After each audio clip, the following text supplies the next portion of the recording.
Even Brother Zacharias, I know him earlier also. Zechariah గారిని కూడా ఇంతకు ముందు కూడా నాకు పరిచయమే. Earlier he worked in Rajapeta in Nalgonda district. I think he worked there. It was his first posting and he was there for 16 years. ఇంతకు ముందు నల్గొండ జిల్లా రాజాపేట అనే ప్రాంతంలో మొదటి స్థలం అక్కడ సేవకు వెళ్ళింది.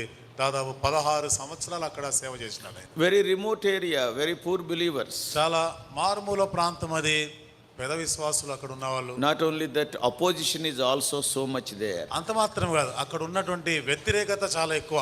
There also we wondered, he built a big building, it is like David's palace. అక్కడ కూడా మేము చూసి ఆశ్చర్యపోయినాము. ఒక పెద్ద బంగ్లాలా కట్టినాడు. అది దావీదు రాజభవనం లాగా ఉంటది. So what, nowhere it is there such a big building. అంత పెద్ద బిల్డింగ్ అనేది మేము ఎక్కడ చూడలేదు. So Brother Zachariah is expert in construction work, I think. కాబట్టి జకరియా గారు ఈ కట్టడం పనులు బాగా చేస్తుంటారు. So here also he was not silent. ఇక్కడ వచ్చి కూడా ఊరికే లేడు ఆయన. I have seen 3 or 4 God's servants out of many. మరి చాలా మంది దైవ సేవకుల్లో ఒక 3-4 విషయానికి వస్తే wherever they go they start construction. వాళ్ళు ఎక్కడ పోతే అక్కడ కట్టడం పని మొదలు పెడతారు. I have seen 3 to 4 people like that. 3-4 చూసినా అట్లా.